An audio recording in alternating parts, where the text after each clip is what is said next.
အားလုံးပဲမင်္ဂလာပါဆရာမလေးရဲ့စာဖတ်ပြမယ့်စီစဉ်လေးကနေပြီးတော့ပြန်လဲကြိုဆိုလိုက်ပါတယ်ဒီနေ့မှလည်းဆရာမလေးကစာရေးဆရာမြတ်တင်ရေးသားထားတဲ့လူလေးတို့ပေးစာများစာအုပ်ထဲကစာလေးတွေကိုဆက်လက်ပြီးတော့ဖတ်ပြသွားမှာဖြစ်ပါတယ်မနေ့ကတော့စာ17ထိဖတ်ပြီးပြီဆိုတော့ဒီနေ့စာ12လေးကိုဆက်သွားကြမယ်နော်စာ12ဘတ်1946ခုနှစ်အောက်တိုဘာ4လူလေးမင်းစီကိုဖေဖေအချိန်ယူပြီးစာရီတဆောင်ပြီးတဆောင်ရေးနေပေမဲ့ဖေဖေရည်ရွယ်တဲ့အတိုင်းအကျိုးမှရှိပါမလားလို့မကြာခဏတန်တရားဖြစ်မိတယ်။ရေဘူးရအားဖြင့်ပြောရရင်လူဆိုတာအကြံဉာဏ်ပေးတာတို့ဘာတို့ကိုလက်မခံချင်ကြဘူးမဟုတ်လား။အများဆုံးအကြံဉာဏ်ပေးတာကိုအ ਨੇ ဆုံးလိုက်နာတတ်ကြတယ်ဆိုတာဖေဖေသိပါတယ်။ပြီးတော့မိဘရဲ့အကြံဉာဏ်ဟာလည်းအများအားဖြင့်စူပူကျိမ်းမောင်းတာမျိုးအမိတ်ပေးတာမျိုးဖြစ်တောက်ပြောတာမျိုးတွေဖြစ်နေတယ်။ဒါပေမဲ့မင်းကတော့ကိုယ်ပိုင်မစင်းစားတတ်သေးသည့်တိုင်ဒီလိုအကြံပေးတာမျိုးကိုကြားရရင်စင်ကျင်တက်လက်ခံတတ်တဲ့အသိဉာဏ်မျိုးရှိတယ်လို့ဖေဖေယူဆတဲ့အတွက်ဒီအကြံဉာဏ်တွေကိုပေးနေခြင်းဖြစ်တယ်။ခုလိုအကြံဉာဏ်ပေးတာဟာမင်းကောင်းစီလိုတဲ့ဆန္ဒအပြင်တခြားဘာဆန္ဒမှမရှိဘူးဆိုတာမင်းသဘောပေါက်လိမ့်မယ်လို့လည်းဖေဖေယုံကြည်တယ်။ဖေဖေပေးတဲ့အကြံဉာဏ်တွေကိုမင်းလက်မခံနိုင်ဘူးထားအ ਨੇ ဆုံးစဉ်းစားဆင်ခြင်စရာဖြစ်လိမ့်မယ်လို့မျှော်လင့်တယ်။ဒီလိုစဉ်းစားဆင်ခြင်လာနိုင်ရင်အကျိုးထူးမှာသိကြတယ်။ဒီလိုပြောတဲ့အတွက်ဖေဖေဟာမိဘတစ်ယောက်အနေနဲ့မင်းကိုအမိန့်တွေပေးတည်တယ်လို့မထင်လိုက်ပါနဲ့မင်းကိုဖေဖေခုပြောတဲ့စကားတွေဟာမိတ်ဆွေတယောက်အလိုလိုက်တတ်တဲ့မိတ်ဆွေတယောက်အနေနဲ့ပြောနေတာဖြစ်တယ်တခါဒီလိုအကြံဉာဏ်တွေပေးနေတာကိုလည်းမင်းတို့လူငယ်ပါဝပျော်ရွှင်မှုတွေကိုဟန်တားနှောက်ယှက်နေတယ်ပိတ်ပင်နေတယ်လို့မထင်စေချင်ဘူးတကယ်တော့မင်းနဲ့ပတ်သက်လာရင်ဖေဖေဟာစီစစ်ချက်မှတ်သူတယောက်မဟုတ်ပဲလမ်းညွှန်သူတယောက်ပဲဖြစ်ချင်တယ်ဖေဖေငငယ်တုန်းကဘဝလမ်းတစ်လျှောက်မှာတွေ့ခဲ့ရတဲ့စူးညောက်ခလုံမျိုးတွေကိုရှောင်ရှားနိုင်ပြီးမင်းဘဝချောမောဖြောင်ပြူးစေခြင်းလို့ဖေဖေရဲ့အတွေ့အကြုံတွေကိုပြောပြနေခြင်းဖြစ်တယ်ဒီလိုပြောတဲ့အတွက်မင်းဟာဖေဖေအပေါ်မှာလုံးဝမိခိုအားထားနေရတဲ့အဖြစ်မျိုးကိုလည်းမရောက်စေခြင်းဘူးငွေရေးကြေးရေးနဲ့ပတ်သက်လာရင်ဖေဖေကိုသာအားကိုးနေရတယ်ဖေဖေကလွဲရင်တခြားဘသူမှအားကိုးစရာမရှိဘူးဆိုတဲ့သဘောမျိုးကိုလည်းမရောက်စေခြင်းဘူးဖေဖေဟာမင်းနဲ့ပတ်သက်လာရင်မိန်းမတွေလိုငဲ့ညာတာမျိုးတွေမရှိတဲ့အတွက်ဖေဖေရဲ့အထောက်ပံ့ဖေဖေရဲ့ကူညီမှုကိုယာရေးမရရေးဟာမင်းဘလောက်ကောင်းအောင်နေနိုင်တယ်လဲမနေနိုင်တယ်လဲဆိုတဲ့အချက်အပေါ်မှာတည်နေတယ်မင်းဟာဒီထက်ပိုပြီးကောင်းမွန်အောင်မှန်ကန်အောင်နေပါဆိုတဲ့စကားတွေကိုပြောနေတာမဟုတ်ဘူးဆိုတာလေသဘောပေါက်စေခြင်းနဲ့မင်းကိုဒီစကားတွေပြောနေတာဟာဖေဖေအပေါ်မှာကျေးဇူးဆက်တဲ့အနေနဲ့ဖေဖေကိုလေးစားချစ်ခင်တဲ့အနေနဲ့မှန်ကန်တဲ့အနေနဲ့လှုပ်တာမျိုးပဲဖြစ်စေခြင်းနဲ့ဂတိလေးပါးနဲ့တစ်ခုခုကြောင့်လှုပ်တာမျိုးမဖြစ်စေခြင်းဘူး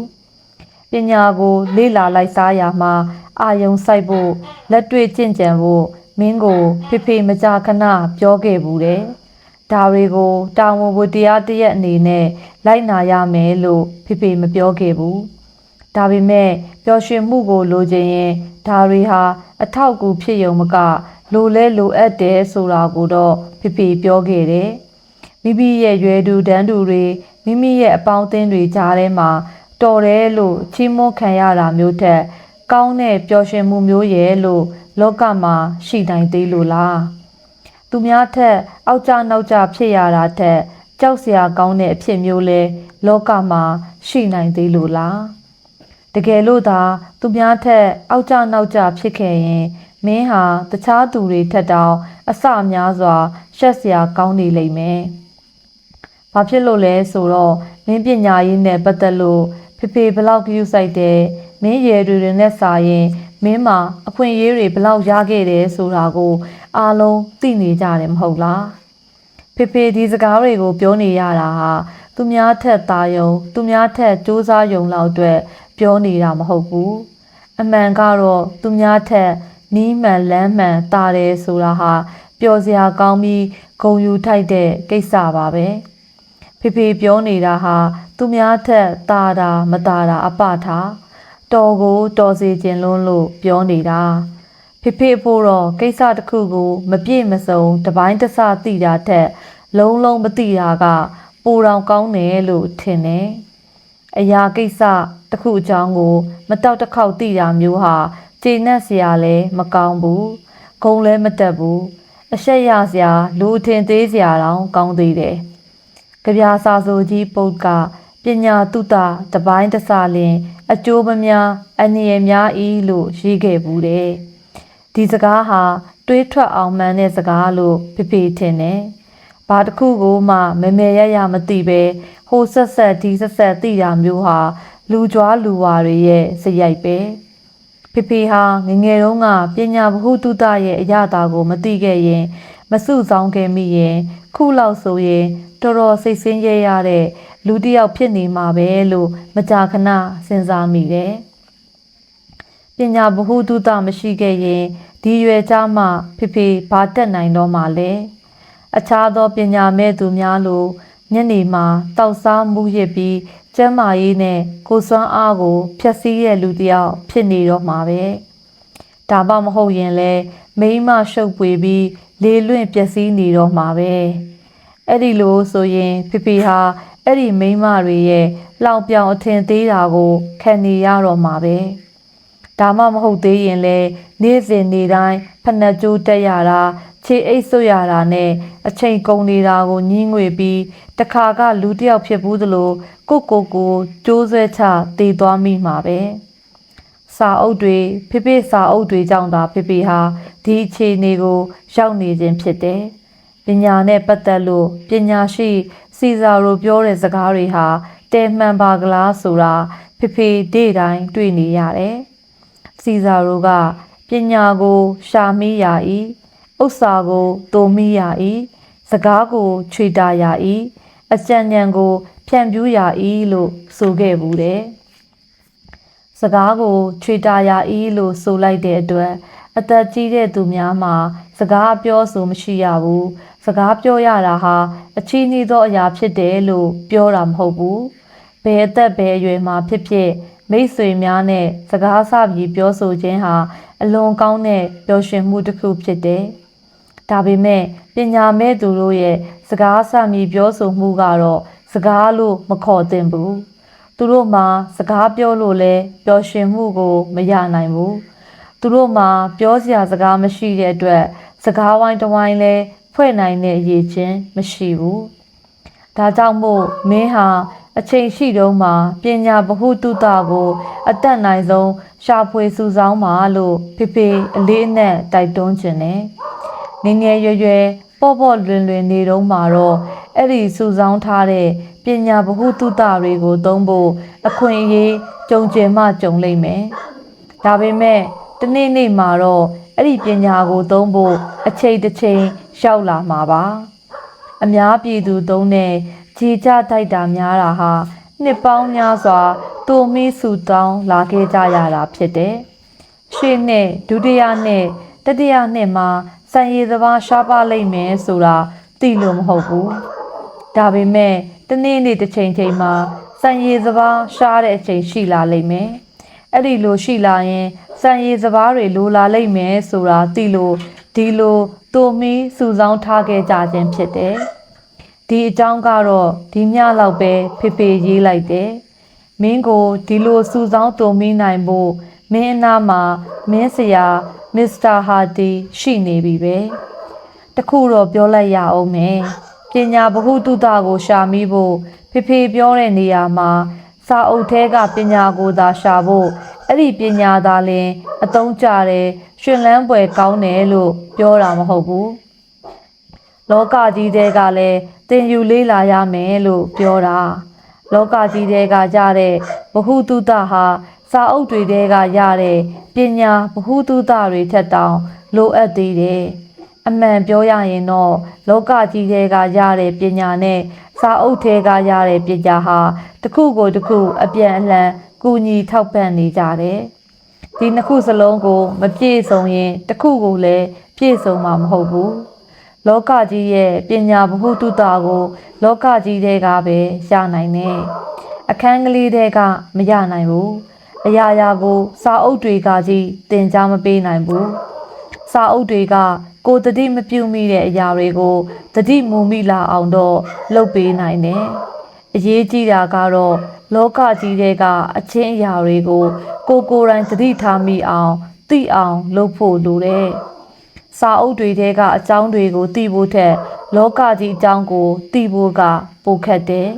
ပိုပြီးအမြင်တန်ဖို့လိုတယ်ပိုပြီးထက်မြက်မှုရှိဖို့လိုတယ်ခုချိန်ပါဖေဖေဟာအသက်တော်တော်ကြီးတဲ့ပုဂ္ဂိုလ်တော်တော်များများကိုတွေ့နေရတယ်သူတို့ဟာလောကထဲကိုဖြတ်တန်းခဲ့ကြပြီးပြီ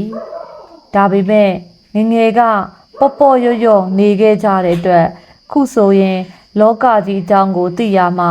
အသက်15နှစ်သားလောက်ကသိတာထက်ဘာမှမပူတော့ဘူးဒါကြောင့်မို့လောကကြီးအကြောင်းကိုသိဖို့ဆိုတာလွယ်ပါတယ်အပေါင်းအသင်းတွေနဲ့ဟီလာဝါလာပြောဆိုနေထိုင်ရင်ပြီးတာပဲလို့လွယ်မတွေးလိုက်ပါနဲ့ဒီထက်လေးလေးနက်နက်လေ့လာပါမင်းဟာလူတွေကိုကြည့်ရမှာအပေါ်ယံကိုလည်းကြည့်ရမယ်အတွင်းကိုလည်းကြည့်တတ်ရမယ်ဘသူပဲဖြစ်ဖြစ်လူရဲလို့ဖြစ်လာကြရင်သူတို့အားလုံးမှာတစုံတစ်ခုသောအတိုင်းအတာထိသောအာသာဆန္ဒတွေအားလုံးရှိတတ်ကြတယ်ဒါပေမဲ့လူတိုင်းမှာလို့အဓိကကြတဲ့အာသာဆန္ဒတစ်ခုတော့ရှိတတ်ကြတယ်အခြားသောအာသာဆန္ဒများဟာအဲ့ဒီအာသာဆန္ဒရဲ့လက်အောက်ခံတွေသာဖြစ်တယ်ဒီတော့လူတွေကိုပေါင်းသင်းတဲ့နေရာမှာသူရဲ့အဓိကကြတဲ့အာသာဆန္ဒကိုရှာကြည့်ပါသူ့စိတ်သွင်းတံကိုဖောက်ထွင်းကြည့်နိုင်အောင်ကြိုးစားပါတခြားသူတွေမှာဘယ်အာသာဆန္ဒဟာအဓိကကြသလဲဆိုတာကိုလေ့လာပါအဲ့လူတယောက်မှာကြီးစိုးနေတဲ့အဓိကအာသာဆန္ဒကိုတွေ့ပြီဆိုရင်ဒီအာသာဆန္ဒနဲ့ပတ်သက်လာတဲ့ကိစ္စတွေမှာအဲ့ဒီလူကိုဘယ်တော့မှမယုံပါလိမ့်နဲ့အဲ့ဒီအာသာဆန္ဒကိုကြည့်ပြီးသူ့ကိုဆုံးဖြတ်ပါသူကဘလို့ဂတိတွေပေးအဲ့ဒီအာသာဆန္ဒနဲ့သူ့ကိုတိုင်းထွာဆုံးဖြတ်ပြီးသတိဝရိယနဲ့နေပါဒီစာကို2ခေါက်လောက်ဖတ်စေခြင်းသည့်တိုင်တစ်ခေါက်တောင်ပြီးအောင်ဖတ်မှဖတ်ပါမလားလို့ဖေဖေတန်တရားရှိတယ်ကဲမင်းကိုဖေဖေသိပ်ပြီးမနှောက်ယှက်လို့တော့ပါဘူးနောက်များမှပဲဒီเจ้าကိုရှိတော့မယ်အာဒီရူစာ73ဘတ်အောက်တိုဘာ19ရက်1946ခုနှစ်လူလေးဟိုင်ဒယ်ဘက်ကနေပြီးရှာဖီဟော်စင်ကိုအသွားမှာမင်းကြုံတွေ့ခဲ့ရတဲ့ဒုက္ခတွေကောက်ရိုးပုံပေါ်မှာအိတ်ခဲ့ရတာတွေပါမုတ်ညိုညိုမဲမဲကြီးတွေကိုစားခဲ့တာတွေဂျာမန်စကားကောင်းကောင်းမတတ်လို့အခက်ကြုံရတာတွေကိုဖတ်ရတယ်အမှန်တော့ဒါတွေဟာရှေ့ခီးတစ်လျှောက်မှာတွေ့လာနိုင်တဲ့စိတ်ပင်ပန်းလူပင်ပန်းစရာတွေအတွက်ခံနိုင်အောင်မင်းကိုလေ့ကျင့်မှုပေးနေတဲ့အရာတွေပဲဒါကိုဥပဒေသာထုတ်ကြည့်ခြင်းသေးတယ်ဆိုရင်ဒါတွေဟာလူဘဝခီးတစ်လျှောက်မှာကြုံတွေ့ရမယ့်အခက်အခဲတွေအကျက်အတဲတွေအတားအဆီးတွေအတွက်မြည်ဆန်းကြည့်ဖို့နမူနာကလေးတွေလိုတောင်ဆိုနိုင်တယ်ဘဝခီးမှာဒီလိုအခက်အခဲတွေဟာတွေ့ရစမြဲဆိုတာနားလည်သဘောပေါက်ရမယ်ဒီလိုနားလည်သဘောပေါက်ခြင်းဟာကိုယ်ကံစွမ်းအားကြီးတစ်ခုပဲမင်းဘဝအစိုးအကောင်းဟာအဲ့ဒီကိုယ်ကံစွမ်းအားအနည်းအများအကြီးအသေးပေါ်မှာတည်တယ်လောလောဆယ်မှာမင်းဟာစိုးတဲ့လမ်းတွေကိုတွေ့ကောင်းတွေ့မယ်ညံ့တဲ့တဲခိုရိပ်သားတွေကိုတွေ့ကောင်းတွေ့မယ်ဒီအတွက်လိုအပ်တဲ့ခန္ဓာရည်မျိုးရှိအောင်ပြင်ထားရမယ်အဲ့ဒီကိုယ်ခံစွမ်းအားအဲ့ဒီခန္ဓာရည်ကိုနေ့တိုင်းစစ်ဆေးပါနဲသွားရင်ထပ်ဖြည့်ပါချိုးရင်းသွားရင်ကောင်းအောင်လုပ်ပါလူတိုင်းမှာဒီလိုလုပ်နိုင်တဲ့အရေးချင်းတွေပါပြီးသားဖြစ်တယ်ဒါကြောင့်ကိုယ်ခံစွမ်းအား ခန္ဓာရည်ရှိမှုကိုမွေးမြူရမယ်ဒီလိုမွေးမြူဖို့ပြက်ကွက်သူမေ့လျော့သူပေါ့ဆသူကတော့မေ့လျော့ပေါ့ဆမှုတံကိုခံရမှာပဲခံလဲခံထိုက်တယ်လို့ဖေဖေယူဆတယ်မေ့လျော့ပေါ့ဆမှုအကြောင်းစကားဆက်မိလာတဲ့အတွက်ပြောလိုက်ရအောင်မယ်မင်းအပေါ်မှာချစ်တဲ့ဖေဖေရဲ့အချစ်ဟာအားနဲ့နှုံနေတဲ့အချစ်မိမဆန်တဲ့အချစ်မဟုတ်ဘူးဆိုတာမင်းကိုမကြာခဏပြောဘူးတယ်ဒီလိုချစ်တဲ့အတွက်ဖေဖေဟာမင်းမှာရှိတဲ့အဖြစ်တွေကိုမမြင်ပဲမနေရုံတင်မကဘူးပို့ပြီးတော့မြန်မြန်ဆန်ဆန်မြင်လွယ်သေးတယ်မြင်တဲ့ပြစ်ချက်ကိုမင်းကိုပြောပြဖို့ကိစ္စဟာဖေဖေရဲ့လုပ်ပိုင်ခွင့်လည်းဖြစ်တယ်ဝတ္တရားလည်းဖြစ်တယ်ဒီပြစ်ချက်တွေကိုပြင်ဖို့ကတော့မင်းဝတ္တရားပေါ့မင်းကိစ္စပေါ့မင်းကိုဖေဖေတစ်လျှောက်လုံးစောင့်ကြည့်လေ့လာခဲ့ရမှာခုအချိန်ထိမင်းစိတ်နှလုံးမှာမကောင်းမှုရဲ့လို့မတွေ့ခဲ့သေးဘူးမင်းအုံနောက်မှာလည်းအားနည်းချက်ဆိုလို့မတွေ့ခဲ့သေးဘူးဒီလိုမတွေ့တဲ့အတွက်လည်းဖျားသခင်ကိုဖေဖေကျေးဇူးတင်ရတယ်ဒါပေမဲ့မင်းမှာပြင်းရည်တာအာယုံဝင်စားမှုမရှိတာမေ့လျော့ပေါ့ဆတာတွေကိုတော့တွေ့နေရတယ်ဒီပြစ်ချက်တွေဟာလူအိုကြီးတွေမှာဆိုရင်တော့ခွင့်လွှတ်တင်တာပေါ့သူတို့မှာနေဝင်ချိန်ရောက်လို့ကိုယ်ခန္ဓာအားဖြင့်ရောစိတ်ဓာတ်အရပါအကြပိုင်းကိုရောက်နေကြပြီကိုသူတို့အဖို့အဲ့ဒီလိုငြိမ်ငြိမ်စိမ့်စိမ့်အေးအေးဆေးဆေးဘဝမျိုးကိုနေပိုင်ခွင့်ရှိတာပေါ့ဒါပေမဲ့လူငယ်တယောက်အဖို့တော့ဒီလိုမဖြစ်သင့်ပေဘူးလူငယ်တယောက်မှာတော်ရမယ်ခြုံရမယ်ဆိုတဲ့ရှင်ပြန်းချက်မျိုးရှိရမယ်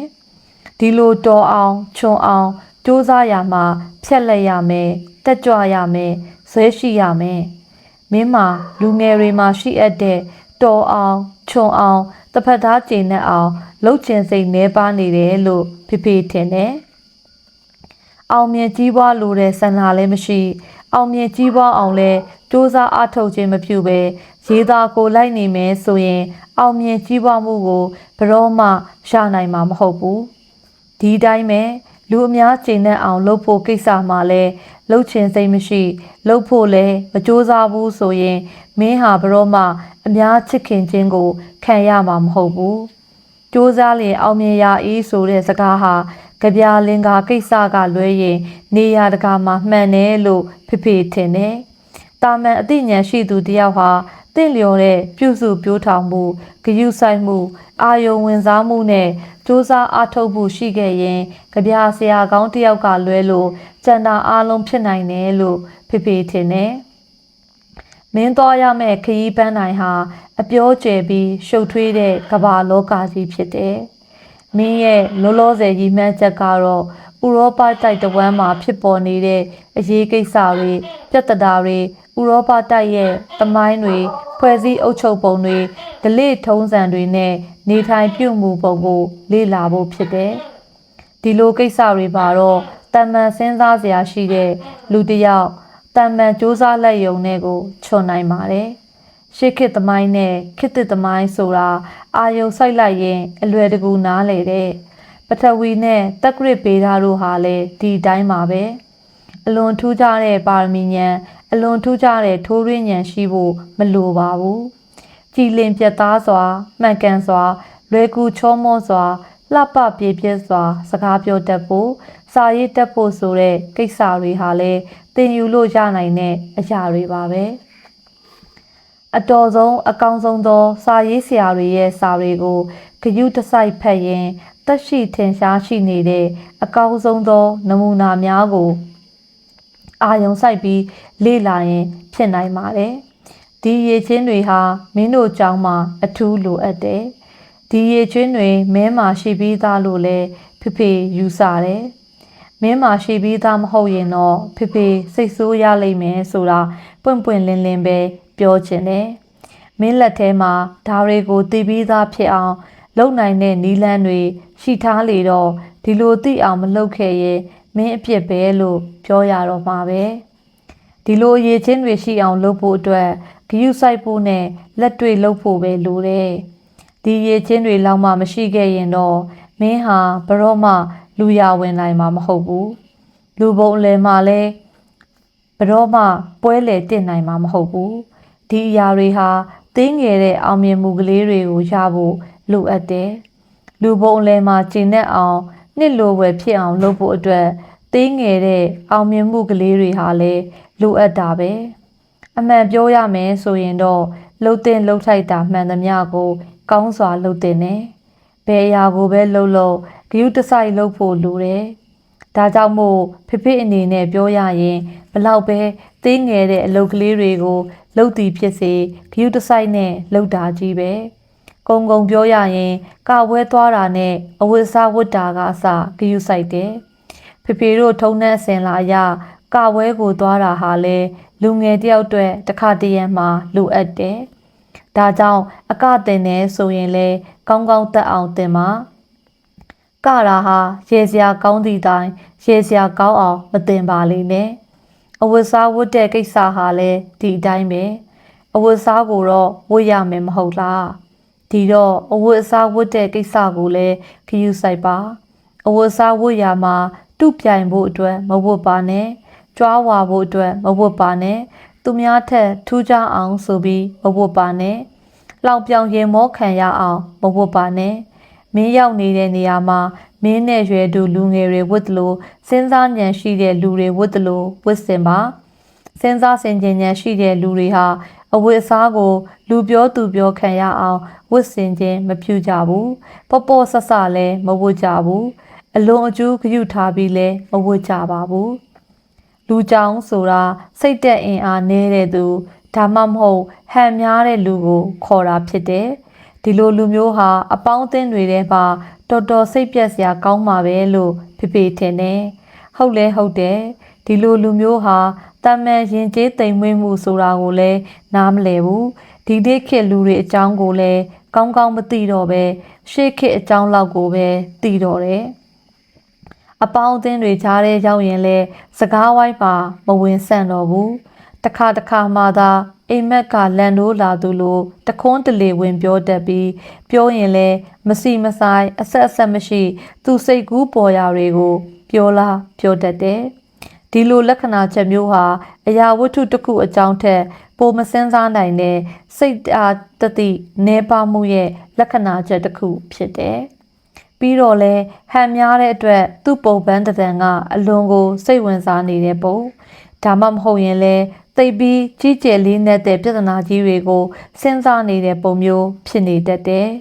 လောကကြီးမှာဆာအိုက်ဇက်နျူတန်တို့လိုဂျွန်လော့တို့လိုတွေးခေါ်ပညာရှင်တွေသာလျှင်ဒီလိုဟန်မျိုးလှုပ်ခွင့်ရှိတယ်ဒီလိုနေခွင့်ရှိတယ်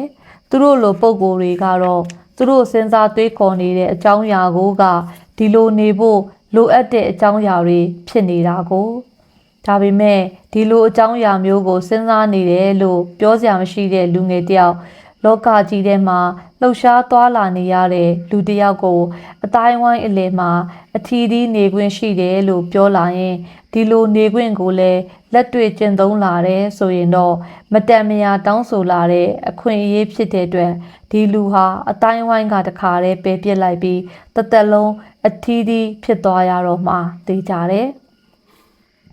အတိုင်ဝန်းတစ်ခုဟာဘလောက်ပဲဟန်များပြီးဘလောက်ပဲပေါ့တန်နေသည်ဖြစ်စေသူတို့အထဲကိုရောက်သွားခဲ့ရင်သူတို့ကိုပေါ့တန်သမားတွေလို့ထင်ကြောင်းကိုမပြပါလေနဲ့သူတို့နဲ့အလိုက်ထိုင်နေပြီးသူတို့ရဲ့အားနည်းချက်ကလေးတွေကိုတစုံတစ်ခုသောအတိုင်းအတာထိလိုက်ရောသိခံပါသူတို့ကိုအထင်သေးဟန်မပြပါနဲ့လောကမှာအထင်သေးအမြင်သေးဖြစ်တာလောက်လူတွေခံပြေးတဲ့အရာရဲ့လို့မရှိဘူးအထင်သေးအမြင်သေးဖြစ်တာကိုခွင့်လဲမလွတ်ကြဘူးနာကျင်အောင်လုပ်တာကိုမကြခင်မေ့ချင်မေ့ပြစ်လိုက်ပဲစော်ကားတာကိုတော့တော်တော်နဲ့မမေ့တတ်ကြဘူးဒါကြောင့်တစ်ဖက်သားကိုအခန့်ရခတ်အောင်မလုပ်ပါနဲ့ကျင့်နဲ့အောင်လုပ်ပါကွယ်ရာမှာမကောင်းပြောခံရအောင်မနေပါနဲ့အကောင်းပြောခံရအောင်နေပါအမုန်းခံရအောင်မလုပ်ပါနဲ့အချစ်ခံရအောင်လုပ်ပါမိမိပတ်ဝန်းကျင်ကလူအများကိုအလေးထားပါဒီလိုအလေးထားခြင်းဟာလူရဲ့သေးငယ်တဲ့မာနကိုအတိမတ်ပြုရာရောက်တယ်အလေးမထားမှုဟာသူ့ရဲ့ဘာနာကိုထိခိုက်စေတဲ့အတွက်မင်းအပေါ်မှာရန်ညိုးဖွဲ့တတ်တယ်အ ਨੇ ဆုံးမကောင်းတဲ့စိတ်ထားတတ်တယ် ဥပမာဆိုပါတော့လူတော်တော်များများမှာအားနည်းချက်တွေရှိကြတယ်သူတို့မှာသူတို့မကြိုက်တာတွေရှိကြတယ်ဥပမာအားဖြင့်လူတစ်ယောက်ဟာကြောင်ကိုမုန်းတယ်ဒိန်ခဲကိုမုန်းတယ်ဆိုပါတော့ဒီနှစ်ခုကတော့အများကြိုက်တတ်တဲ့အရာတွေမဟုတ်လားဒါကြောင့်မင်းကသူ့ကိုကြည့်ပြီးရဲတယ်ဒါမှမဟုတ်သူလာမဲ့လမ်းမှာမင်းကသမင်တော်၎င်းမတော်တဆတော်၎င်းခြားထားမိတယ်ဆိုပါတော့ဒီခါမှာမင်းဟာသူ့ကိုစော်ကားတယ်လို့ပထမဆုံးထင်မယ်ဒါမှမဟုတ်ရင်လည်းသူ့ကိုလှောင်တယ်လို့အနည်းဆုံးထင်သွားမယ်အဲ့ဒီအချက်ကိုသူတစ်သက်လုံးမေ့တော့မှာမဟုတ်ဘူးဒါပေမဲ့မင်းကသူကြိုက်တတ်တာလေးတွေကိုသူ့အတွက်ယူလာမယ်ဒါမှမဟုတ်သူမကြိုက်တတ်တာကိုဖယ်ရှားပေးမယ်ဆိုပါတော့သူ့ကိုမင်းအလေးဂရုပြုတယ်ဆိုတာကိုပြမယ်ဆိုပါတော့ဒီလိုဆိုရင်သူ့ရဲ့မာနကိုချီးမြှောက်ရာရောက်မယ်သူဟာမင်းအတွက်မိတ်ဆွေကောင်းဖြစ်လာမယ်ဒီလိုလှုပ်ပေးလိုက်တာဟာဒီထက်အရေးကြီးတဲ့အလုပ်ကြီးတစ်ခုကိုလှုပ်ပေးလိုက်တာထက်တောင်တာသွားနိုင်သေးတယ်မိမတွေနဲ့ပတ်သက်လာရင်တော့ဒီထက်သေးငယ်တဲ့ဂရုစိုက်မှုမျိုးကလေးတွေကိုတောင်လှုပ်ပေးတင်တယ်တကယ်တော့ဒါဟာမွန်ရည်ရင်ကျေးတဲ့ထုံနှန်းစင်လာပဲမဟုတ်လားမင်းစီကိုဖေဖေပေးတဲ့စာတွေဟာရှည်လျားပြီးခဏခဏဖြစ်နေတယ်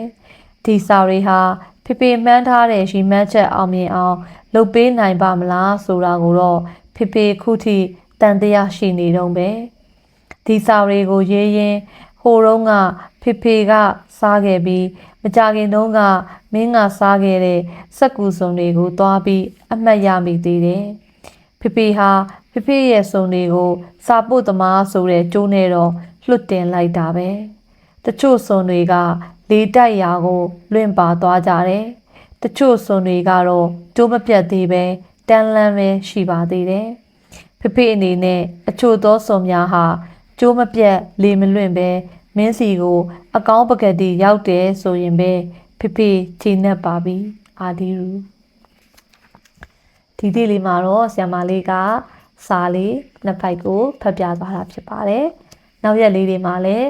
ဆရာမလေးဖတ်ပြမယ်စာလေးတွေကိုနားဆင်ပေးကြဖို့ဆရာမလေးကဖိတ်ခေါ်ချင်ပါတယ်ဒီစာလေးနားဆင်ပေးတဲ့အတွက်အားလုံးကိုကျေးဇူးများကြီးတင်ပါတယ်ရှင်